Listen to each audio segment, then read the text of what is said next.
What's up, Cripple Crew? EDC with DBD, Disabled but Deadly. And I wanted to talk today about a few of my favorite finger-safe locking mechanisms. Now, before I get into what all that means and show you my favorites, make sure you hit me with the like button. Give me a subscribe while you're here. It helps me out a lot.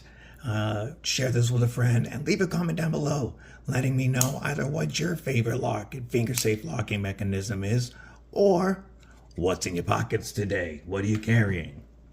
I'm going to start this off with so to begin, a finger-safe lock is any locking style that keeps your fingers out of the path of the blade as it closes. An example of one that, say, is not a finger-safe lock would be a liner lock. We all know how to use them, but to close it, you have to push over the liner while your finger is in the path of the blade. And we've all, on a knife without a sharpening choil or without a flipper tab, we've all dropped one of these on our thumbs and cut them open before.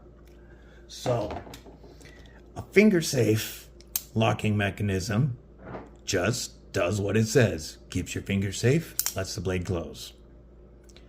One of my favorite styles is the Civivi Super Lock, which is very similar to the Dimco Shark Lock. Now, Andrew Dimco designed the Shark Lock first, and this lock maintains multiple points of contacts, giving you a very strong and stable lockup, while also making it very simple to close. This knife has probably the best sound of any. That mechanical sound is just awesome.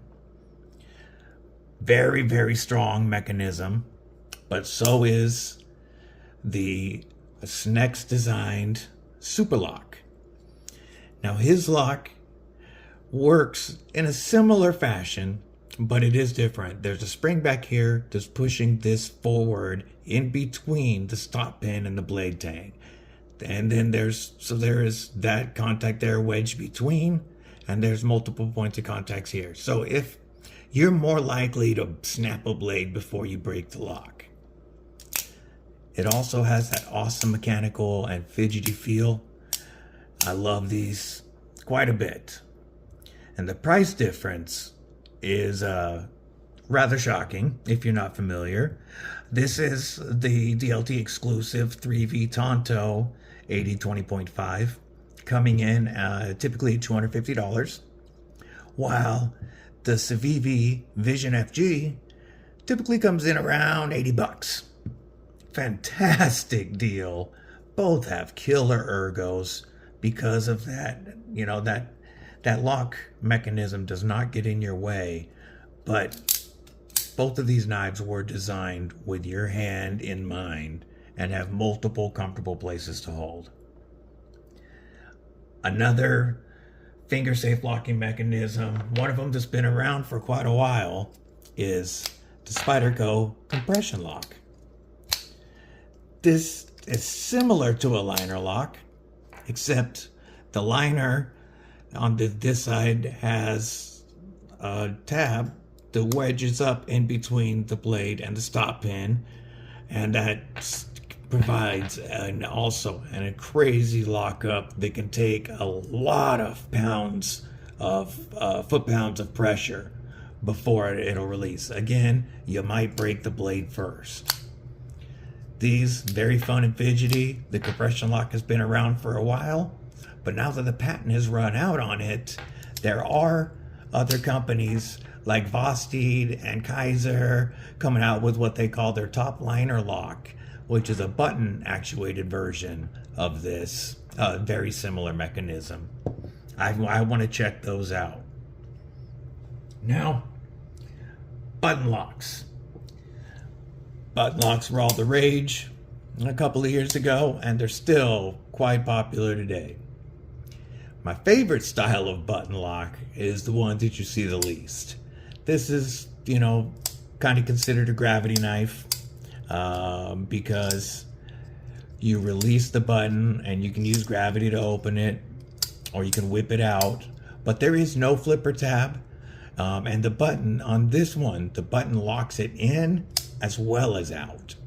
So it's different than your typical plunge style button lock that does not lock the blade while it's in.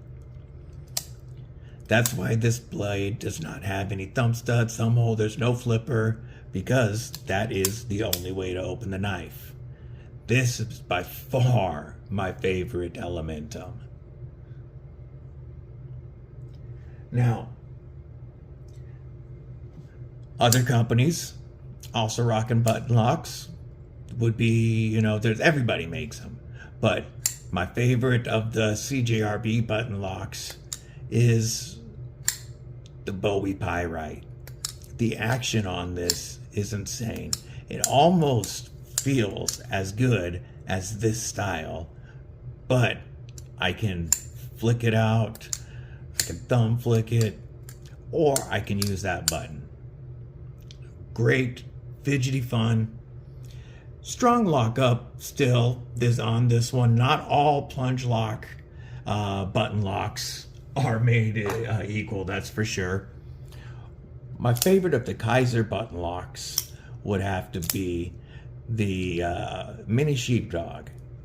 And this one has a place in my heart because this was the knife that I originally learned to reverse flick on.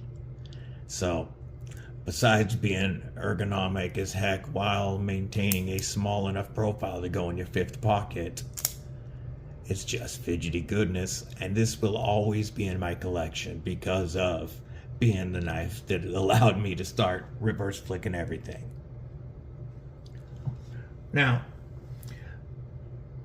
I don't have a Benchmade, but Benchmade was the original crossbar style lock with their axis lock.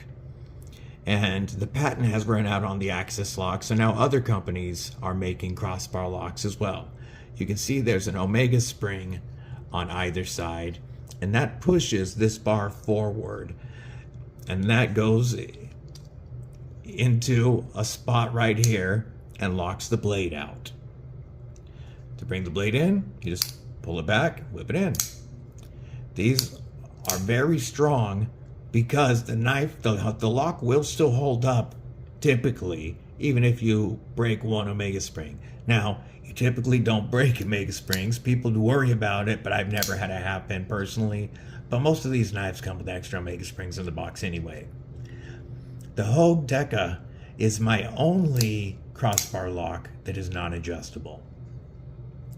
I want to show you just a couple more of my favorite crossbar locks. The Kubi Bluff is a great design. Bridgeport knife design, Bridgeport Knife Co. designed this, and as you can see, I'm a big Ultim fan. But this, you can see through the scales on each side.